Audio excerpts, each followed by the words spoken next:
કે આ 4 લોકો ફરવરી 2024 એક વ્યક્તિ નામે અબુ,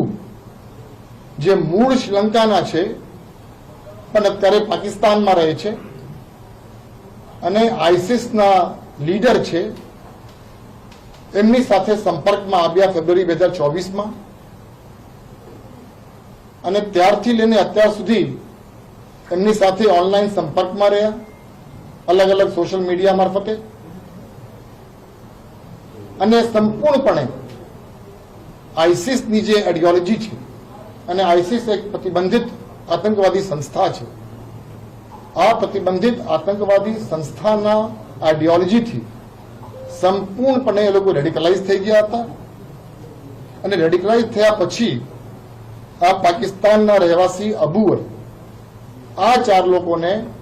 ભારતમાં કોઈ પણ જગ્યા આતંકવાદનું કૃત્ય કરવા માટે પ્રોત્સાહન આપ્યું.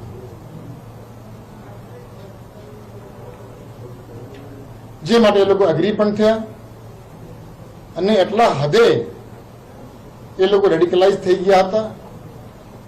કે એમાંથી અમુક લોકો તો સુસાઇડ બોમ્બિંગ કરવા માટે પણ તૈયારી દર્શાવી હતી.